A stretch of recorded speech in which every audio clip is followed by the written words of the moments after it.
All right, everybody, this is Bill Bradford, another Samuel's Market Update. I'm with my friend and a friend of Samuel's. This is Matt from Paradise Shrimp. Matt, thank you very much for being here. Welcome, thank you. So he's here today to discuss a product that we love here at Samuel's and Son Seafood. It's the Paradise Shrimp. So, Matt, we have some footage of you guys being the professors of shrimp that you are in just a few minutes, but I wanted to ask you a little bit about, the background and culture of the fishermen that go out for the shrimp, and also where they catch them. So, Matt, could you give me a little bit of a story here? Yes, down in Mazatlan, which is where all of our shrimp are produced, these families have been fishing shrimp for generations. Goes back many families, multi-generations, all the way back into the 1900s, early 1900s. They're basically been running boats for that time, and they bring it in, and they build processing centers, and they've built up the shrimp industry in and around Mazatlan for many years now. One thing we've learned in this business is people love to know where their seafood is caught. Now, this is the highest quality shrimp out there. Could you tell us where they're catching these best shrimp? Oh, absolutely. All of our boats, they fish along the west coast of Mexico. They're ported in Mazatlan, as I said before, and they go up the Cerro Cortez and down the Pacific Ocean, the western coast of Mexico, and around the Baja Peninsula out into the Pacific as well. So it's all caught on the west coast of Mexico, and the main fishing areas in that area. All very nice, clean, pristine waters. Oh, great. Okay, well, now we're going to switch to a video of you guys teaching some newer people here at Samuel's. Is it okay if I call you the professor of shrimp? You can call me anything you want. Not Just- late for dinner. Just bring in the shrimp. Okay, Matt, thank you very much for joining us. We're the only major exporter of shrimp in Mexico into the U.S. that has 100% natural product 100% of the time.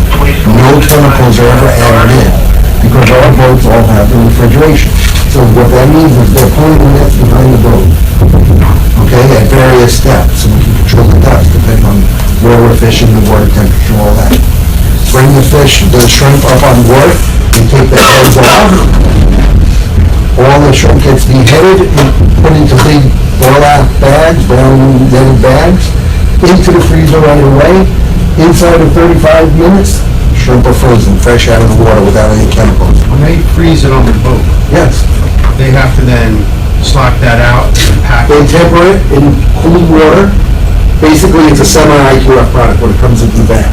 So it comes across from the boat through, a lot of the newer plants have refrigerated tunnels, refrigerated ramps. They go right up, right into the refrigerated, temperature-controlled facility, right into the bag, right into the processing center, right into the water, where it's tempered and it loosens up that ice that's adhering it together, and then it goes down the line and gets graded by size. 26s, 31s. So you never really fully slacked out. No, never. It's always in a controlled temperature environment. From the time it gets frozen and the time it's packed in that ice, it's always in a controlled temperature environment. We were the first company who came along and separated whites from blues. Everybody, up until this point, from when we started doing this, were taking the whites and blues, mixing them together, throwing them in a box, and labeling them Vanamese, which isn't true. There's actually still a Rosterus, which is the blue shrimp, and the Vaname, which is the white shrimp coming out of the ocean. So when we did this, it caught people's attention. What's this blue shrimp? They thought it was a new shrimp. It was never a new shrimp. No one just ever took the time to grade them out separately into two different species. So it gives the customer a more consistent pack when it comes to color. They don't think, oh my God, what's this color to this color? This isn't a white or this isn't right. So now we gave the customer that. And that's a lot of how we caught the attention. That on top of our quality control where we'll have the consistency in size. And also we overpack 5.2 to 5.4 pounds per block. 5.2 pounds average. 5.2 pounds average per block.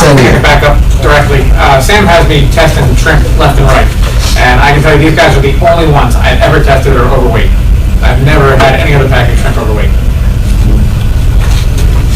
Grab them around, try them without the sauce, just take one halfway. You don't worry about the sauce. You want to taste the shrimp. You guys have what you taste. If you haven't had them before, please come. Now, one of the keys if you're selling the browns, people will notice the vein. It's not vein, it's not the digestive tract like you see in a lot of shrimp. They actually carry the roe in the back of their the shrimp, or the back of shrimp. What are some differences between the colors and the taste? The blue shell has a kind of a bluish tint to it. Early season, it's a little more pronounced. The brown's more of a tan, not like a dark brown. But they cook up. Very nice. As far They'll get the color a little more stronger. The blues also get a nice reddish. The Vanamase, which is what the aquaculture is using, be a little lighter, also a little milder flavor in the Vanamase. I think the brown shrimp is the sweetest shrimp there is. It's very, very sweet. Some people like the blue better. He likes the blue, I like the brown. I like it. By looks,